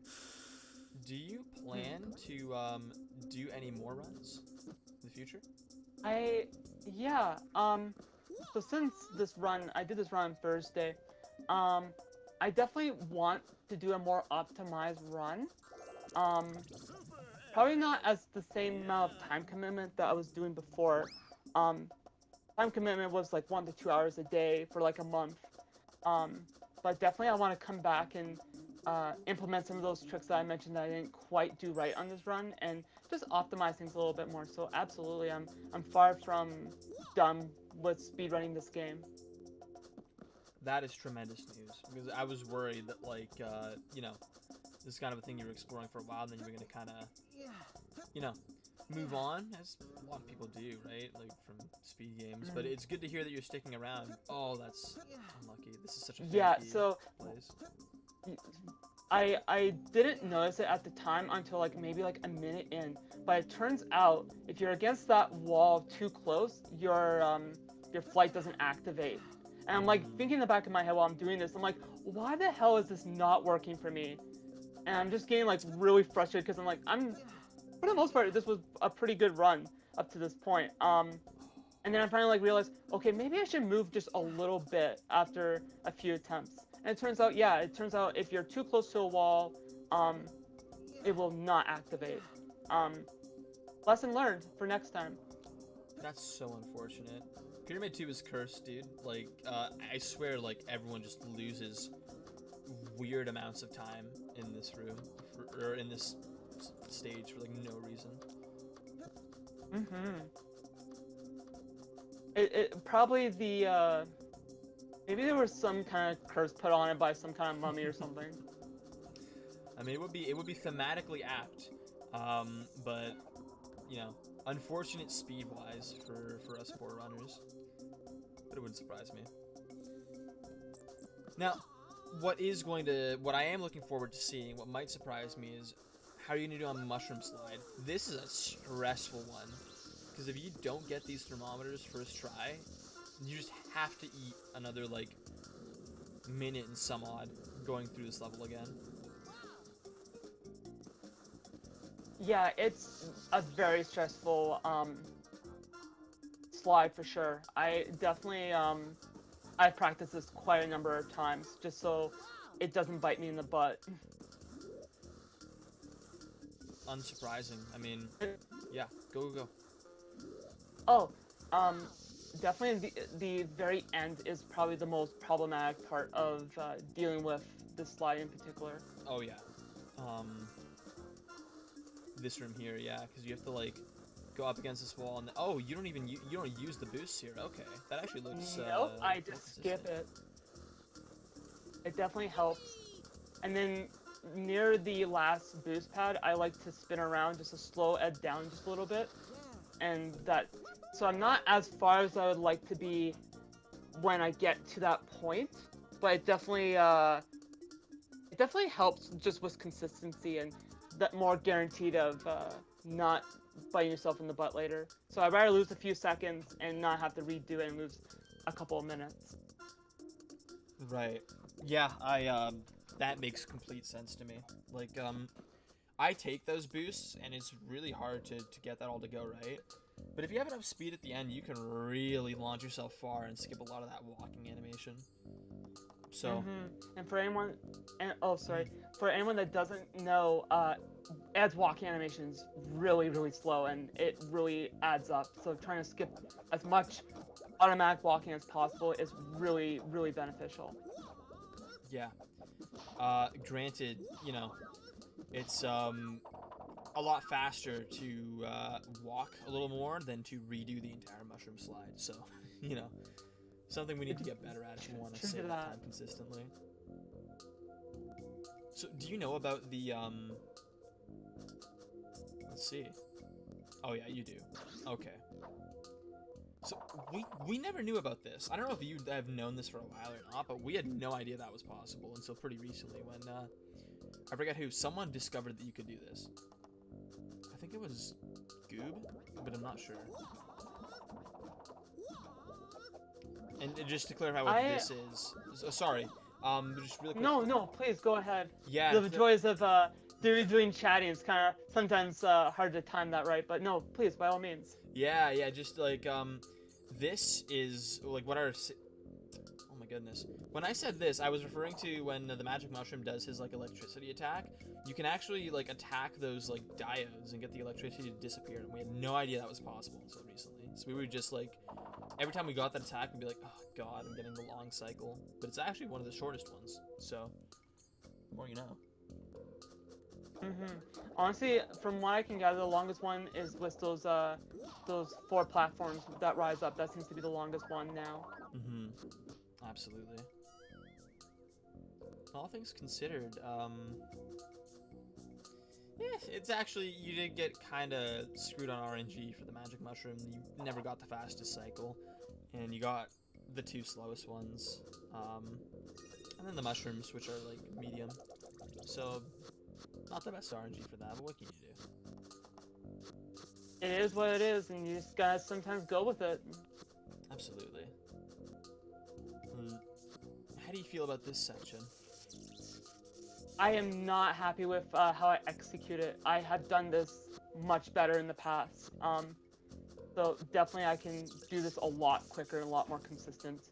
My trick normally when I can do this optimally is get hit as low as possible, and as soon as he does electric bolt, I like to go 45 degrees southwest and then line up just a little bit ahead of him, and ideally I can get 2 or 3 hits out of him and then rinse and repeat. But it didn't do that consistently. Yeah, you're getting zapped quite a bit by the mushroom here, which is easy to do. Like, this is not as simple as it might look to some people. And then first person here for as many shots as you can, but you lost a little bit of health, so probably can't. Yeah, not quite able to fully take him out with that.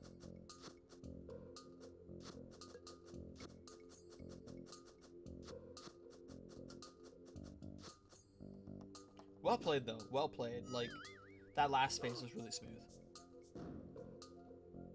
All things considering with the health loss, as good as I could probably make it in my opinion. Yeah. Yeah, for sure. Like, this whole section is something that's gonna be difficult for us for a while, because magic mushroom is something that's pretty hard to practice. I guess the save states is probably fine, but we do need to practice it more for sure. But overall, 135 coming out of magic mushroom is solid, and I'm very excited to see how Groog's HQ goes.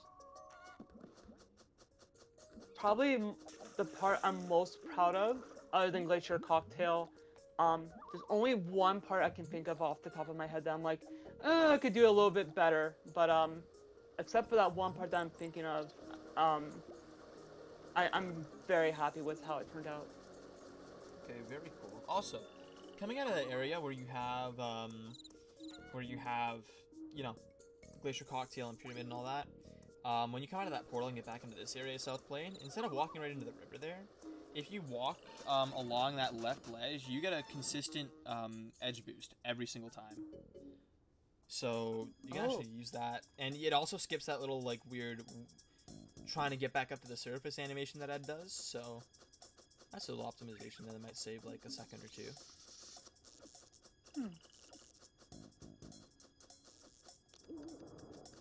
Here we are. The more you know. Yeah, I'm excited to see this. This is gonna be really neat. Especially this part right here, basement skip. So I also mentioned in the Discord, I've been doing basement skip since being a little kid. But my basement skip is a little bit different from the other ones I've seen. So what I do here is I line up on the edge and try to line it up with a little groove there and then swoop down. And at the very top, I then instantly go Z-tap flying right over, and I'm very close to the thermometer then. So a little bit different, but it's been consistent for me since I was a little kid. So it's just in the back of my head now at this point of how I do it. Okay, I might have to get you to teach me that method, because that looks a lot better than what we're currently doing.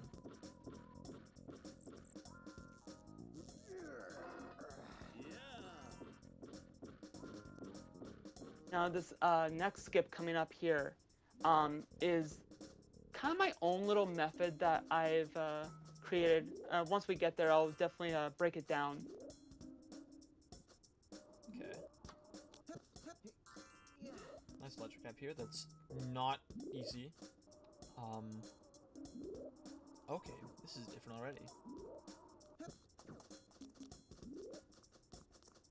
The reason why I fly to the left is I feel like from my experience it's been more consistent on landing, but also then I can just run right over. Now this part here coming up, the camera does this lock-in motion, like position, and it's kind of a pain. So what I do is I grab the edge, and then you can fix your camera then instantly, and then I make the shadow disappear, and making sure that the guard doesn't hit me, and then I line up my camera like straight on, and then I can go through consistently. So that's my own version of this specific skip. That's very cool. I might, I've been doing similar things, but with less success, so I might have to talk to you more about how you do this, because that was a very fast cage skip. Yeah, if you can get it quick, you can save yourself a good 30 plus seconds, so it's definitely a very beneficial skip to get consistent, for sure.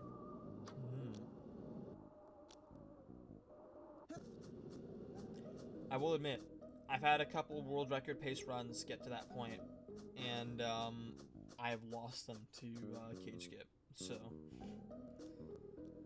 unfortunate, but this looks a lot better, so I might try that out. Now, this room here, I'm excited to see how this goes for you. Yeah, this room here, definitely not ideal, but definitely better than it could have been. I feel like this room can be a little bit unpredictable, and it's kind of a crapshoot, in my opinion. But yeah, it's not ideal, but definitely could be a lot worse, in my opinion. Okay. We'll see what happens. I mean, looks to be going well so far, so. Also, just gotta point this out. this bass line is like one of the best pieces of music in the N64 version, for sure. Like, it's so punchy and so good. Sorry, music nerd coming out of me, but I have to give credit to whoever did this bass line, because wow, so good. I just a little fact about me. I was raised by a music teacher, so I have appreciation for music, and I don't know why, but I really appreciate the N64 OST a lot more than the PC version. I don't know why. Maybe that's just nostalgia talking, but I love the OST in this game, especially Fox Cave and Glacier Cocktail. Those are two of my favorite tracks. That's awesome. Death Warp there, by the way, really good. So I got to admit, I have a softer spot for the PC soundtrack for sure. I just I don't know, it just hits all the right places for me. As some of my friends know, I frequently queue that up in Discord calls and made my friends listen to like several different parts of the OST in a row. Sorry guys, but it's just so That's good. awesome. Yeah, I wasn't raised musically, but I've discovered a huge passion for music, and oh wait, I gotta see this. I gotta shut up. Hold on.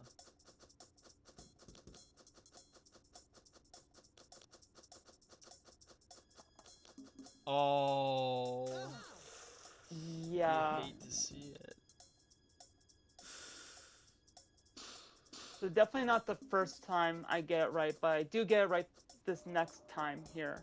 But it's a very unpredictable glitch, and trying to get that consistent would be really beneficial if we could find a way to get that consistent. Yeah, Osu and I have labbed this for hours, and we have not found anything. We've tried like everything. We've tried blowpipe walking up seams. We've tried the pogo stick and seeing if that puts you in a good spot. We've tried sidestepping. We've tried different camera angles. Like, we cannot get this to work consistent. We just have a general idea of where to go, and the better that general idea gets, the more often we tend to get this. I kind of just go at it with like a straight camera, like straight on the pathway, and then just wiggle up and left, like you did right there. And you get in, and then the guard vanishes into the Shadow Realm, and you proceed.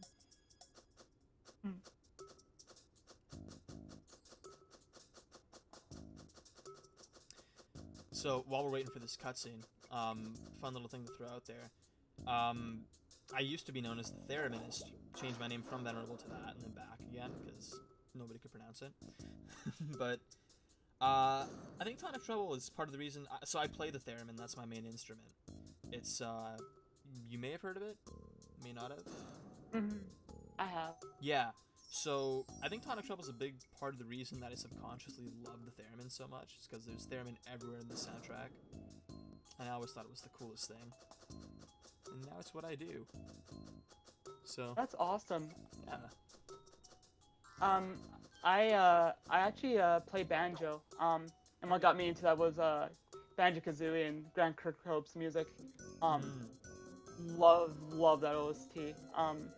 So yeah, I definitely play banjo unconventionally. I don't like bluegrass music actually, but I've done like classical piano, and some jazz and country on banjo. But I think bluegrass is a little overdone on banjo. So I definitely I'm unconventional, that's for sure. That is phenomenal to hear. Banjo, I think, is such an untapped instrument, and it is very misunderstood, which I know you were talking about earlier, and I've always thought that's quite a shame. I feel the same about the theremin. I play a lot of classical, I do film scoring, folk music, some jazz as well. That's kind of where my passion is for that, so always great to see instruments fulfilling their potential in all those different roles. I'm very much a strong believer that just because things are perceived a certain way doesn't mean it has to be that way. Agreed. Absolutely agreed. So, for those of you wondering why we're not talking much about this Groog section here, final boss of the game, it's because, well, it's this is something that pretty much everyone does the same, because you have to do it the same. The only way that this can be modified is we found a fade warp that you can do here, but it's only ever been achieved, period, like once or twice, like just ever. so we don't do it. First cycle? Oh, unfortunate. Second cycle. Okay. Nice. Not bad. Not bad at all.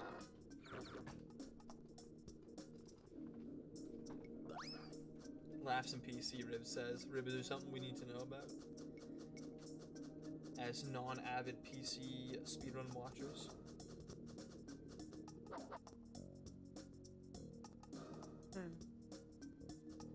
We'll hear his comment on that soon. So I did not do the final phase of this boss perfectly, so also another thing I would like to improve on in the future. I've not done, since starting speedrunning this game, I have not done this specific boss fight that much, so definitely I would like to clean up my my approach a little bit more. I was worried you wouldn't get that, but good that you did. So where we usually, I'm not sure if you know, you might, oh, nice damage, absorbing these two, pretty good. But if you actually aim for like the top teeth, or like where the top teeth should be now, because you see he's lost his teeth now, that is what we found is the most consistent place to shoot for getting that to work properly. And for those who don't know, usually Groog, like, in his robot falls down there and like makes the rocks fall from the sky, but if you shoot him just right with the pea shooter, you can actually hit him during that animation, which is not intended, but saves you a lot of time. Huh. It's funny that you say that, because like I shoot in that spot quite consistently and I have never run into that problem, so it's interesting you say that. Oh, really? Just, I was, like, he kind of fell down and, the projectiles weren't hitting him yet, and I was like, oh no, like, is this gonna work? But I guess it does. I guess it's not as strict as I thought it was. My experience, it's, as long as it's centered and very straight on, I haven't run into a problem in that regard. But this last part here, I do kind of screw up just a little bit. I'm like, oh crap. I'm like, I don't want to start the boss all over. I'm near the end, so I just kind of do it the intended way at the end here. Unfortunate. Not that bad though, thankfully, but unfortunate for sure. Then is that? Yeah, it just wasn't rendering from there. The blue was still over that one. It's unfortunate. Yeah, I that really kind of messed with my head. I was like, oh, okay, I guess I do have to need to still hit that. Yeah, weird render distance issue, but that's time. Yeah, I forgot to stop my timer till the end of the cutscene, so definitely kind of not give myself as much credit as I could have in that regard. So definitely needs to be checked to see what is my exact time. Looked like a 1:48:19, but yeah, I'm sure that the SRC moderators will get back to us on that. But regardless, what a time! That's amazing. Congratulations! I mean, I don't know what to say. This is really great. Yeah, honestly, I just want to say before I forget, like honestly, I really appreciate the Discord and the community we've developed here. It's been quite awesome, actually, and I've been really enjoying just being part and engage with the community here. So definitely want to keep engaging and keep working on my times here. Yeah, I mean, Star, when I speak for everyone, I'm sure, when I say we're so happy to have you. This has been an amazing surprise for all of us. It's reignited a lot of flames of passion for Tonic1994, just seeing somebody else come in who's new and excited about it again. For us old timers, this is great. I want to get out and run again now. Get my cable sorted out and get back into it. And what I guess was most amazing for me is I would always sort of dreamed of the day when somebody would come in and say, hey man, I bopped your record. And I'd be like, oh my god, finally, there's another 100% runner. And now we're there, you know? Now I've that dream has come true for me. Let me just put it on a nice screen for us to pause on while we're there we go. We'll keep it here. But yeah, it's been amazing just having that happen, and I hope that other people take this as a lesson. I don't care if Star had have come in and said, "Hey, I have a 2 hour and 30 minute time." I would have been elated. Star happened to come in and say, "Hey, I'm running this," and then a couple days later, she's like, "Hey, I got this run, and it's a world record by 5 minutes." But either way, like I just seeing people come in here and try to pick up this game and try to run it and share the love is like really what makes us. It just makes our entire like year to have stuff like this happen. So please, guys, I hope if you're watching this and you're on the fence, like, do I want to try this or not? Give it a shot, man. We're here to help. Um, this is actually the first time Star and I have ever actually talked. By the way, we got in here and we were like, yeah, let's just do this, and it turned out super amazing. And we're getting some comments saying like GG and like great commentary, and I gotta hand it to you, Star. In both regards, you've been absolutely amazing, and I'm so happy you're here. So like, thank you so much for all of this. This is fantastic. Likewise, thank you for collaborating with me on this. And honestly, just to anyone watching this in the future that hasn't considered speed running Tonic Trouble yet, like by all means, like we're here to talk things out and work through figuring out new strategies. Like that's the fun of this community is just pushing each other a little further. That's kind of the joy of speedrunning is kind of working through, um, understanding the game mechanics and mastering it. It's amazing. So again, Venerable and everyone within the Tong Trouble community, thank you for having me and like let's push this game even further. I'd love to see this go into like a whole new era of speedrunning this game. Absolutely. And hey, even if you're watching this and you're just like, wow, these guys is the first time they're talking and they're already like so chill. That's great. I wish I had a community like that. Well, you do. And you can find that by clicking the link that Silver Spade put in our chat if you're watching on stream. You can find that by checking the video description, where I might also hand this video. I'm probably am gonna also hand this video over to Star to upload on her channel.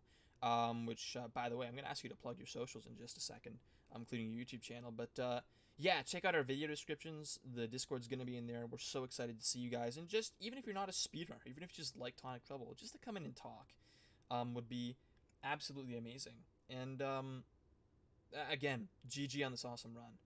With that, Star, where can we find you? Where can we watch your content, like your Earthworm Jim runs, your Tonic Trouble run, all that stuff? Yeah, so I have a YouTube channel. It's all lowercase Starlight1994.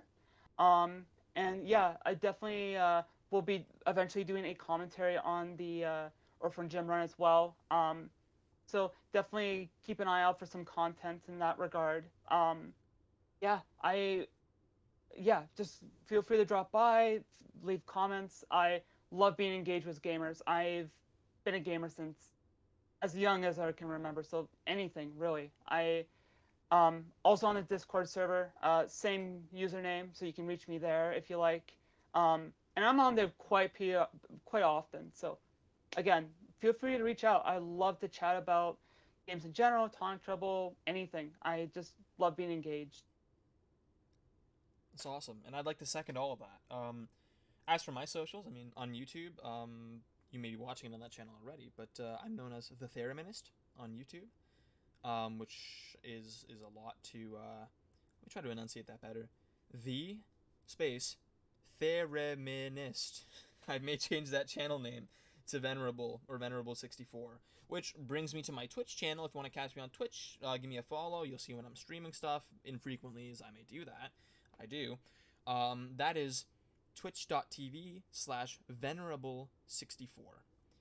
And you can find me there doing all sorts of stuff. Otherwise, yeah, catch me on the Tonic Trouble Discord. I'm always there. I'm always around. I was just promoted to moderator recently, which I'm so grateful for because I'm happy to be giving back to the community now. I've loved being here for so long. So you'll see me around there pretty much any time of day in the EST time zone that you can imagine. Probably most times of night too. So there you go. With that, I mean, Star, do you have any closing comments you want to make, or what's up? Um, I just want to say again, Venerable, thank you for collaborating with me on this, and for real, like I love to do like some kind of marathon or something like that, and for real, if anyone else wants to join on that and talk with us about that, I'd love to see something like that happen. So yeah, again, thank you everyone for watching, and again, I can't thank you enough, Venerables. Thank you for making this happen. Well, no problem on that. And thank you for inviting me to make this happen. I've never got the chance to do commentary with anyone from the community before, which I regret. I've always wanted to. And this is my first foray into that. And it was just spectacular. It really couldn't have gone better. Like, I'm almost tearing up a little bit here. I'm so happy about this. And yeah, that race, whether it's a relay race or just a race to see who can get a better time, that'd be so much fun. Maybe even for like our beginners who want to join the community, doing like a beginner speedrunning race or something like that would be really fun too. But in any case, we'll find something to do and we'll keep the ball rolling from here because this is wonderful. And a big thanks to everyone in the chat who was here and engaged today. I love you guys. It's the community so much better with you guys here. So thank you so much for coming out. And with that, I think we're good to close off. So For sure. yeah, I'll end the stream here. But thanks, guys. Talk to you in the Discord. Join up on the Discord. Subscribe to our channels, whatever, our Twitch, stuff like that. And I'll see you all you guys on the flip side. Take care, everyone. Bye, everyone.